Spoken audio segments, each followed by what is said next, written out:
ময়মনসিংহ নীলফামারী গ্রামীণ শিল্পকুটির মেলা। প্রথমে মেলার ভিতর প্রবেশ করার সামনে দেখা যায় বিশাল একটি গেট। ভিতরে ঢোকার জন্য প্রথমে আপনার 20 টাকা দিয়ে একটি টিকিট সংগ্রহ করতে হবে। তাই 20 টাকা দিয়ে টিকিট সংগ্রহ করে ভিতরে প্রবেশ করবেন। গেটের সামনে দেখতে পাচ্ছেন টিকিট বিক্রি করতে আছে। টিকিটের মূল্য নিচে 20 টাকা। টিকিট কিনে তারপরে ভিতর দিকে যাবেন। ভিতর দিয়ে গেলে দেখেন এখানে অসাধারণ অনেক সুন্দর সুন্দর কসমেটিক সামগ্রী, ফুল ইত্যাদি অনেক কিছু রয়েছে। নানান ধরনের জিনিস এখানে দেখতে পাবেন।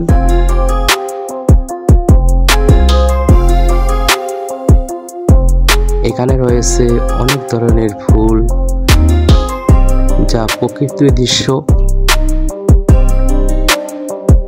দি গেট রাউন্ড সার্কাস, এখানে সেই ছোটবেলায় যে আমরা সার্কাস দেখছি, যে সার্কাস আছে, নানা ধরনের ছোট বাচ্চাদের খেলাধুলা আছে, চড়ক আছে, যে চড়ক এখন খালি। এটা হচ্ছে ছোট শিশুদের স্লিপ কাটানোই।